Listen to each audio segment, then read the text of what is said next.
Okay, everyone. So now I want to talk a little bit about narrating your first strips and narrating the first part and just actually starting.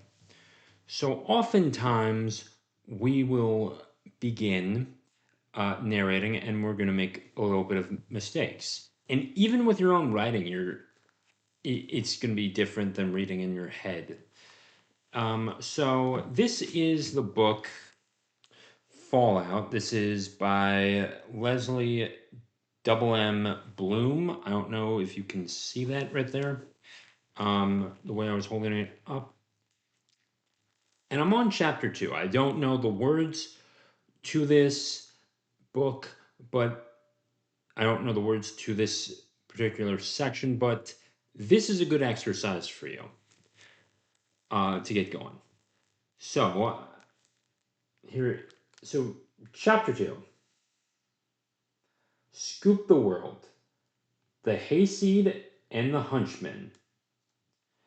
As one might expect, the New York Times headquarters at 229 West 43rd Street was an impressive affair. Times Square itself had taken its name from the newspaper's nearby original building, once the tallest in the city. The newspaper's new building exuded power and gravitas.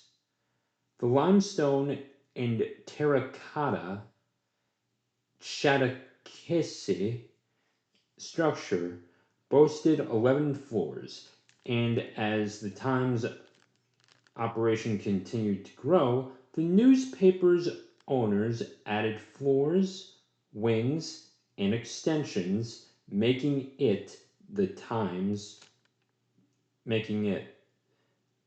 declared the greatest and completest newspaper workshop in the world.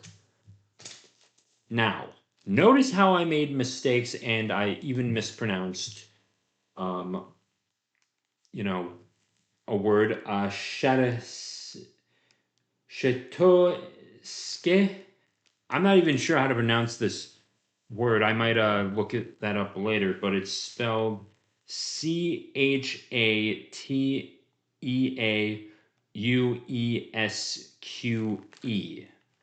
So if you're curious about that word, that pronunciation, go check that up uh, right there. But you can see that when you're reading this, you're going to make mistakes going forward. And the point of this video is to encourage you to keep going and also to just, you know,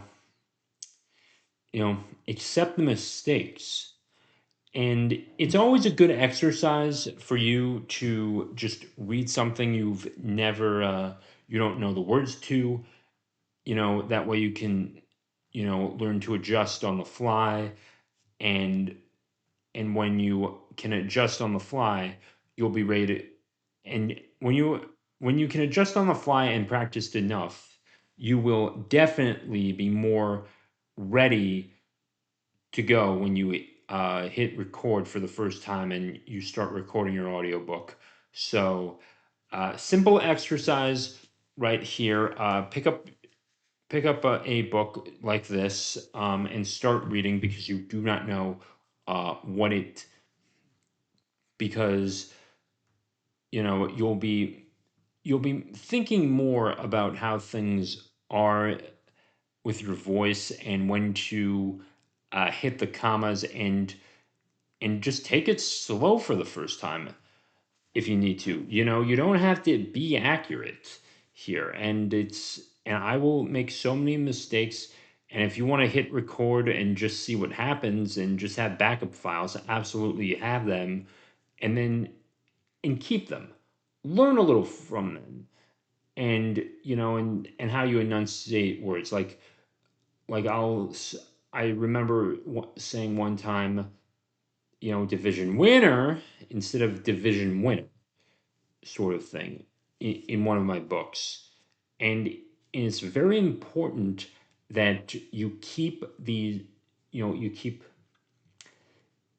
you, you keep a good mindset about yourself, because that's how your audiobook is going to turn out. And if you can keep a good voice and actually have a decent recording space, and not and with carpet and some pads around, you're going to have a good product to put out. So that'll do it for this video. Please be sure to like, comment, share, and subscribe. Take care.